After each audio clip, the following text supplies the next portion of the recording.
কাপড়টা পরনি কেন? রাহান ভাইয়ের কণ্ঠস্বর পেয়ে নিহিলা তাকালো। তিনি দুহাত পকেটে রেখে সামনের দিকে তাকিয়ে কথাটা বললেন। এমনিতেই। সবসময় গাঢ় নীল, কালো এসব জামা পরো। খুবই অশুভ এর মতো। মাঝে মাঝে বদলেই পরো, ভালো লাগবে। বলে তিনি নিচে নেমে গেলেন আর নিহিলা ওভাবেই ঠায় দাঁড়িয়ে রইল। সে বুঝতে পারছে না এমন কথা তাও রাহান ভাই বলছে। এমন অদ্ভুত চরিত্রের মানুষ অন্য কারো জামার রঙের দিকেও খেয়াল দেয় নাকি?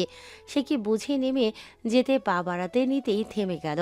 অরিন নিচ থেকেই ডাক দিচ্ছে অরিন, কিছুক্ষণ অপেক্ষা কর। বলে নিহিলা আবারও রোমের দিকে পা বাড়ালো। কিছুক্ষণের মধ্যেই রাহানের আনা সেই হালকা গোলাপি সাদা মিশ্রণের কাপড়টি পরে নেমে আসলো নিহিলা।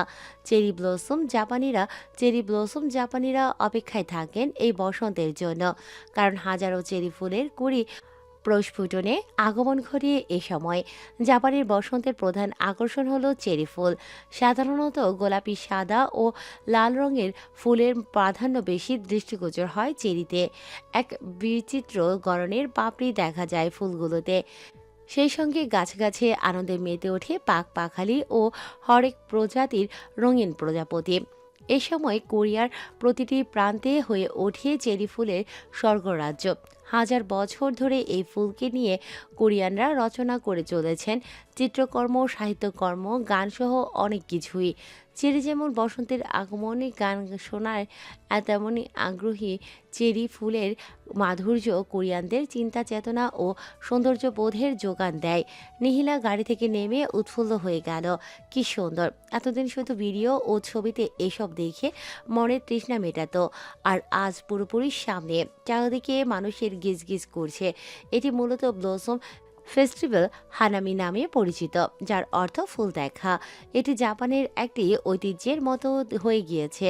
প্রায় সব মানুষই তাদের পরিবার পরিজন, বন্ধু বান্ধব নিয়ে ফুল ফোটানো উপভোগ করতে আসেন, অথবা প্রিয়জনদের সাথে সময় কাটাতে আসেন। নীলা তাকিয়ে দেখলেও পাশে একটা সরু নদী বয়ে গেছে। নদীর পাশে চেরি ফুলের গাছের বিস্তৃত লাইন, আর সেই গাছের সাদা গোলাপি চেরির সমাহার। নিহিলা আশেপাশে তাকিয়ে দেখল আশেপাশে অনেক মানুষের দল। এক এক দলে এক এক আড্ডা। কোনো দলে কথা বলতে বলতে উচ্চস্বরে হেসে সময়টা ভালোভাবে উপভোগ করছে, আবার কোনো দল চুপচাপ বসে থেকে সময় উপভোগ করছে। নীলা অদূরে তাকিয়ে দেখল এক বৃদ্ধ আর বৃদ্ধা নদীর কিনারায় বসে সময়টা উপভোগ করছে। তা ভালো লাগলো ভীষণ। তাদেরকে ক্যামেরা বন্দি করে নিয়ে সে আবারও পরিবেশ দেখতে ব্যস্ত হয়ে পড়ল। নেহলা একটু অদূরে এগিয়ে দাঁড়ালো। প্রায় অনেক মানুষ এখানে। সবাই এই স্থানটাকেই বেছে নেয়ার কারণ সে খুঁজেই পেল না। এই তো এই স্থানটা হয়তো বেশি মন করা, কারণ পাশে একটি নীরব নদী বয়ে গিয়েছে। এক পাশে নদী আর নদীর পাশে সাদা গোলাপি মিশ্রণে চেরি ব্লসম গাছের বিস্তৃত লম্বা লাইন, যেগুলোতে ফুলের সমারোহে ভরে গেছে। নিহিলা আশেপাশে তাকিয়ে বুঝতে পারল সবাই এই সময়টাকে হয়তো বেশি উপভোগ করে। তাই হয়তো রাহান ভাইও এই জায়গাটিতে নিয়ে এসেছে। রাহানের কথা মনে পড়তেই সে জোর করে আশেপাশে তাকালো। প্রতিটা জায়গায় গোল টেবিল ঘিরে মানুষ বসে আছে। নিহিলা সামনে তাকাতেই নিতেই দেখলো তার একটু দূরেই রাহান পকেটে হাত গুটিয়ে নদীর দিকে তাকিয়ে আছে। নিহিলা আর ঘাটল না। সে এগিয়ে গিয়ে অরিন আর আহানের সাথে বসলো। অরিন আর আহান তাদের বাবা মায়ের ছবি তুলে দিচ্ছে। আহান এক এক অঙ্গভঙ্গি শিখিয়ে দিচ্ছে, আর রিনা আহমেদ লজ্জায় গুটিয়ে যাচ্ছে। আরে মা, এই ভঙ্গিমাটা করো। বলে আহান নিহিলার কাঁধের ওপর হাত দিয়ে দেখিয়ে দিল। তোদের এমন ভঙ্গিমা আমি পারবো না। আরে মা, একটু আধুনিক হও। দেখছো না বাবা কত আধুনিক হয়ে যাচ্ছে। বলেই আহান বাবাকে চোখ মারল। ছেলের কথায় শফিক আহমেদ ভাব নেয়ার ভঙ্গিমা করে দাঁড়ালেন। তা দেখে দূরে থাকা নিহিলা হেসে দিল। তোরা ছেলে মেয়েরা এত বেহায়া কবে হলি রে? বলেই রিনা আহমেদ স্বামীর দিকে চোখ পাকিয়ে তাকালেন। তুমিও এদের আশকারা দিচ্ছ? স্ত্রীর কথায় শফিক আহমেদ একটু ভাবনার ভঙ্গিমা করে দাঁড়ালেন। ওরা সত্যিটাই তো বলেছে। তিনি বুকের উপর দু হাত রাখলেন। দেখছো না, তোমার স্বামী দিন দিন কত সুন্দর হচ্ছে। তোমার তো গর্ব করা উচিত। তা না করে তুমি ছেলে মেয়েদের দমকাচ্ছ। এটা কিন্তু ঠিক না, রিনা। স্বামীর কথায় রিনা আহমেদ তোয়াক্কা না করে আহানের দিকে রাগী চোখে তাকালো। একটু হেসেছি তাই বলে মাথায় উঠে যাবি? এত নির্লজ্জ কবে হলি? মা ভাইয়ার এসবে অভ্যাস আছে, আর তুমি এত ছোট বিষয়ে এত গুটিয়ে যাচ্ছ। বলতে বলতে অরিনের দিকে ভ্রু কুঁচকে তাকালেন রিনা আহমেদ। অভ্যাস আছে মানে? অরিনের দিকে আহান রক্তচক্ষু নিয়ে তাকাতেই অরিন থেমে গেল। আচ্ছা আচ্ছা, অনেক বকেছো, চলো আমরা একটু পরিবারের ছবি নিই। বলে আহান মা বাবার পাশে গিয়ে দাঁড়ালো। রাহানকে ডাক।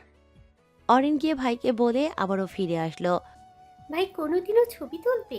এমনিও অনেক বছর পরে নিচ থেকে এসেছে এই অনেক, এর চেয়ে বেশি আশা করলে হিতে বিপরীত হবে।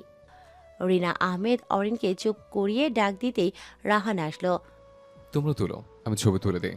না, তুই সহ আয়। বলতেই রাহান এগিয়ে গেল। রাহান গিয়ে দাঁড়াতেই নিহিলাকে অদূরে দাঁড়িয়ে থাকতে দেখল। নেহিলা, তুমি আসো। রাহানের বলা কথা শুনে সবাই নিহিলার কথার খেয়াল হলো। আরে হ্যাঁ, নিহিলা আসো। রিনা আহমেদ ডাক দিতেই অরিন টেনে নিয়ে আসলো। আমার তুলতে ইচ্ছে করছে না, তোরা তোল। এমন বললে তো চলবে না। আহান নিহিলাকে টেনে দাঁড় করিয়ে দিল। ছবি তোলার শেষে আহানের ফোন আসায় সে ফোন নিয়ে একটু দূরে সরে গেল। নিহিলা সবার মুখের দিকে তাকালো। এমন হাসি খুশি পরিবার কারোর নজর না লাগুক এখানে, কারোর নজর না লাগুক। নিহিলা একটু দূরে সরে নদীর পাশে এগিয়ে গেল।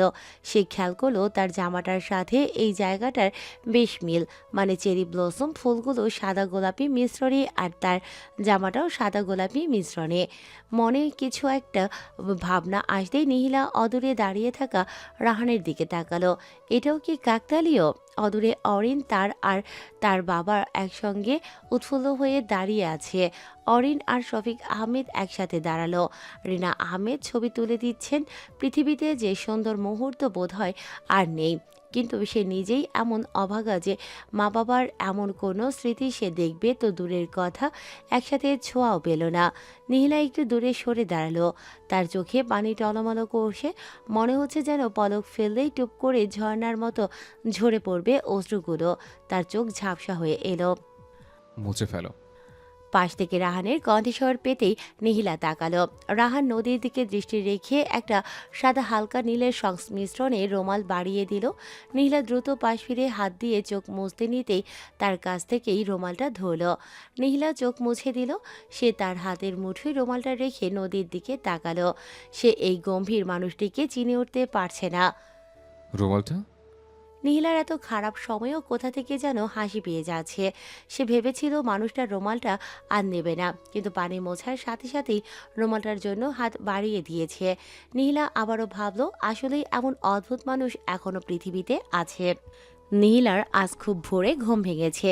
এই বাড়িতে কেউ এত তাড়াতাড়ি ওঠে না। নিহিলা পাশ ফিরে আবারও ঘুমানোর ব্যর্থ চেষ্টা করলো।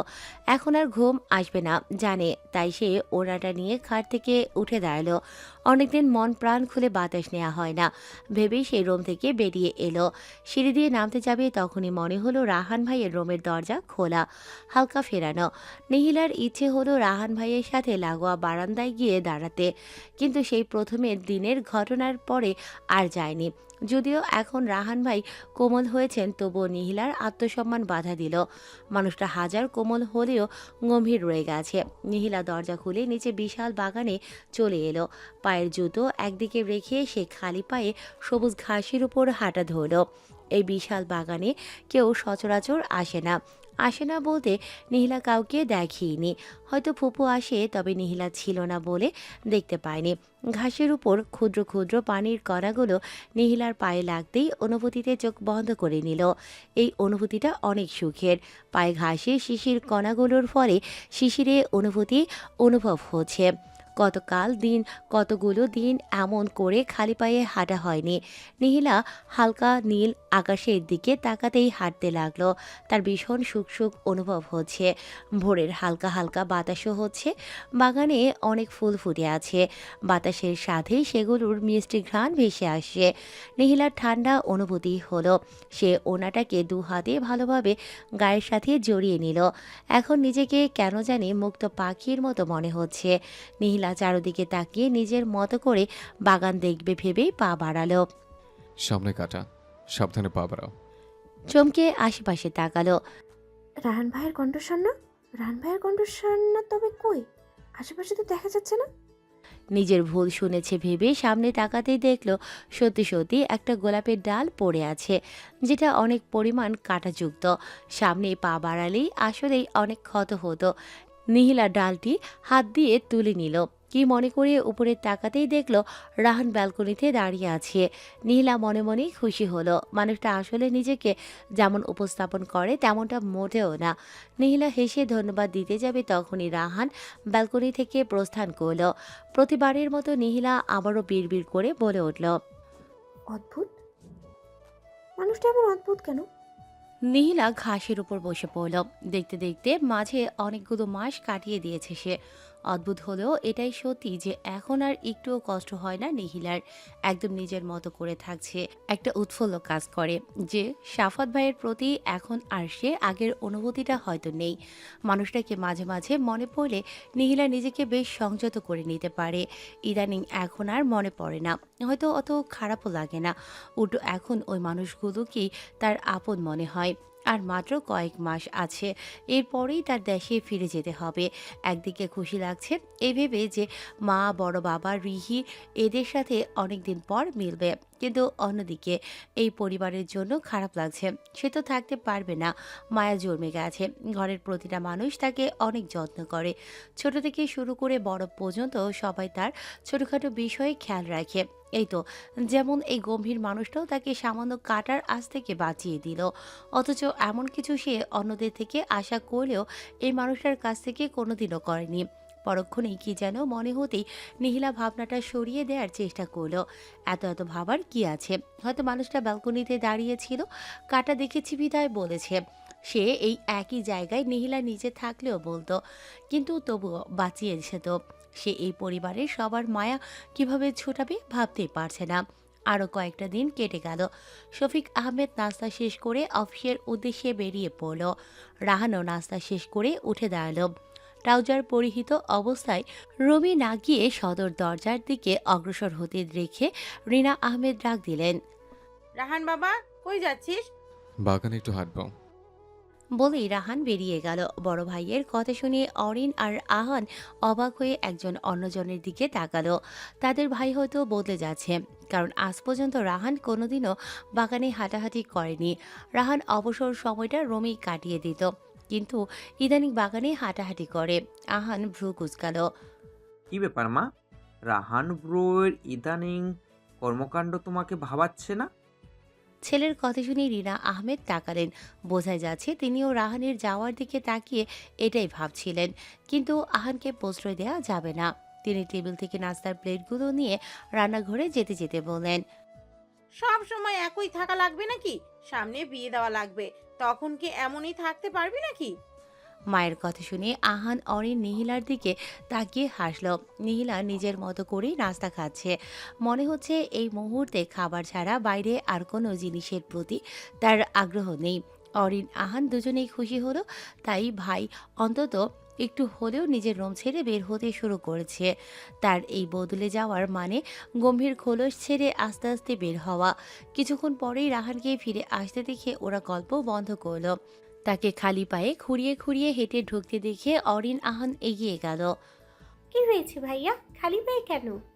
অরিন বিচলিত কণ্ঠে জিজ্ঞেস করতেই রাহান হাত উঁচিয়ে থামালো। সে নিজেকে শান্ত করে গম্ভীর কণ্ঠে বলেই পাশ কাটিয়ে রুমে যেতে নিচ্ছিল, কিন্তু নিহিলা পথ আটকে দিল। সে বেশ বুঝতে পারছে যে মানুষটার কষ্ট হচ্ছে, কিন্তু নিজের গম্ভীরালী ভাবের জন্য বলতে পারছে না। নিহিলা রাহানের পায়ের কাছে বসে পড়তেই রাহান দুকদম পিছিয়ে গেল। সে আরও একটু এগিয়ে খুঁটিয়ে দেখতে লাগলো। সে পায়ে হাত দিতেই রাহান পা পিছিয়ে নিল। একটু দাঁড়ান। বলেই নিহিলা গভীর চোখে পর্যবেক্ষণ করতে নিল। সে বেশ বুঝতে পারছে কোনো কাটা টাইপ কিছু পায়ে আঙুলে ঢুকেছে। এভাবে চলে গেলে ক্ষত ভেতরে ভেতরে আরও বাড়বে, কাটাটা ফেলা লাগবে, নয়তো ক্ষতস্থানে বারে বারে রকমের কষ্ট হবে। ছোটবেলা থেকে সে অনেক জায়গায় দৌড়ঝাঁপ করত বিধায় এসব সম্পর্কে অবগত। ছাড়ো, একটু পরিষ্কার করে নিলেই হবে। বলেই রাহান যেতে নিলে নিহিলা আবারও আটকে দিল। পরিষ্কার করলে হবে না, এখানে কাটা আছে, ওটা থেকে তুলতে হবে, না হয় ব্যথা বাড়বে। নিহিলার কথায় রাহান চুপ রইল। তুমি কাঁটাও তুলতে পারো? আহান অবাক হয়ে জিজ্ঞেস করতে নিহিলা জবাব দিল, ছোটবেলায় কত লাফাতাম। প্রথম দিকে এমন কাঁটা ফুটলে কেঁদে কেঁদে মাকে বলতাম। মা প্রথমে ধমক দিত, কিন্তু পরে নিজেই তুলে নিত। এরপর পরে কাঁটা ফুটলে মাকে আর এসে বলতাম না, নিজেই তুলে নিতাম। কারণ ভাবতাম যতদিন এরকম দৌড়ঝাঁপ করবো ততদিন এরকম আঘাত হবেই, আহত হব। তাই নিজে তুলে নেওয়াই ভালো। এভাবে অভ্যাস হয়ে গিয়েছিল। তুই কিভাবে বুঝিস যে এখানে কাটা আছে? অরিনের কথায় নিহিলা তাকালো। ওনার হাঁটার ধরন দেখে বুঝেছি যে প্রতি কদমে কদমে উনি এক জায়গায় সুচালো টাইপের ব্যথা অনুভব করছেন। নিহিলার কথা শুনে আহান আর অরিন দুজন দুজনের দিকে তাকিয়ে মুচকি হাসলো।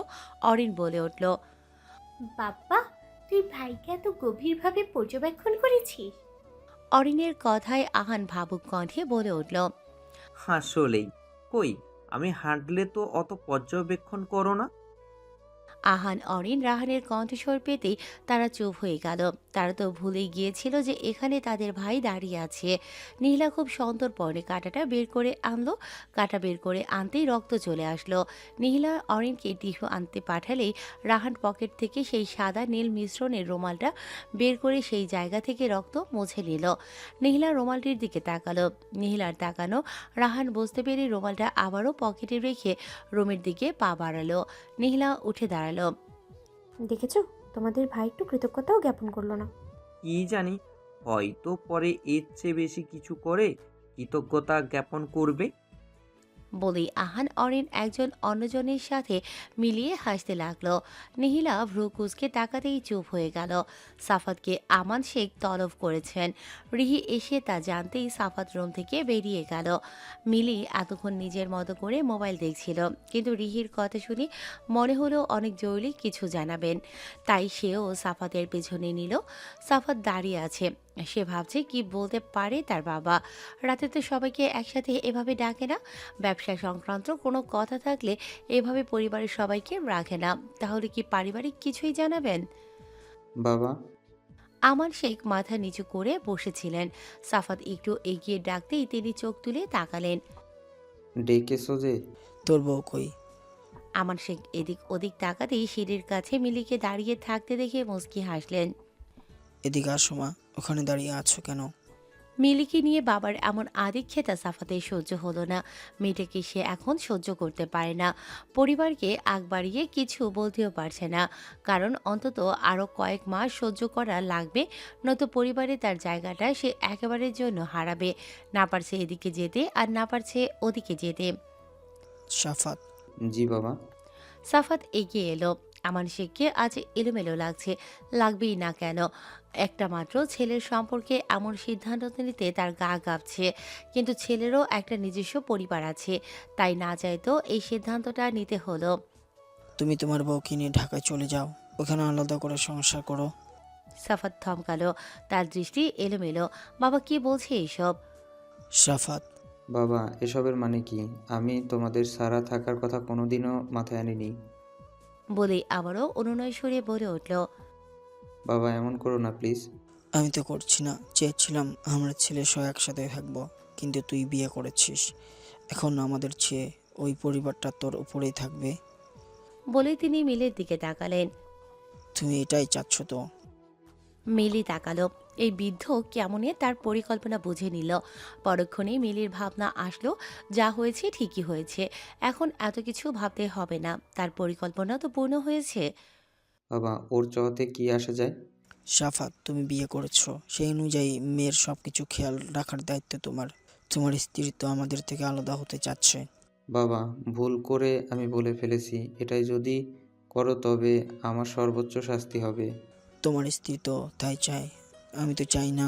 আমি তোমাদের সাথে পরিবারে মিলিত থাকতে চাই। বিয়ের আগে তো পরিবারের কথা ভাবনি, তবে এখন আর বলে লাভ নেই। তখন যখন ভাবনি, এখনও ভাবার দরকার নেই। বলেই আমান শেখ বসা থেকে উঠে সিঁড়ির কাছে এগিয়ে যেতে গিয়েও থেমে গেলেন। সিঁড়ির সামনের দিকে তাকিয়ে সাফাতের উদ্দেশ্যে বলল, তোমরা চাইলে কালকে রওনা দিতে পারো। ভেবো না বের করে দিচ্ছি। তুমি এই বাড়ির একমাত্র ছেলে, তোমার জন্য দরজা সবসময় খোলা। বলেই আমান শেখ সিঁড়ি বেয়ে উপরে উঠে গেল। কেউ ভালোভাবে খেয়াল করলে দেখতো আমান শেখের চোখেও পানি টলমল করছে। তার একমাত্র ছেলে তার কাছে আর থাকবে না, এটা সে ঘুণাক্ষরেও কোনোদিনও ভাবেনি। কিন্তু আজ হতে চলেছে। হয়তো আজকে ছেলে যেতে চাচ্ছে না, কিন্তু বছর ঘুরতে সে ছেলে আর এখানে থাকতে চাইবে না। এটা ভাবতেই আমার শেখের মতো শক্ত মানুষের মনটাও নরম হয়ে যাচ্ছে। না চাইতেও তার একমাত্র ছেলেকে হারাতে হচ্ছে। পরের দিন ভার্সিটিতে নিহিলা একাই গেল। অরিনের জ্বর আসায় সে যায়নি, কিন্তু পরীক্ষার আগে সবসময় ক্লাসে উপস্থিত হওয়া লাগে, তাই বাধ্য হয়ে নিহিলা ভার্সিটিতে এসেছে। ক্লাস শেষ করে রাস্তায় দাঁড়ালো। ভাগ্য খারাপ আজকে হলো। সন্ধ্যা ঘনিয়ে আসছে, কিন্তু কোনো সুবিধা মতো গাড়ি পাচ্ছে না। নিহিলার অস্থির অস্থির লাগছে, কি করবে ভেবেই পাচ্ছে না।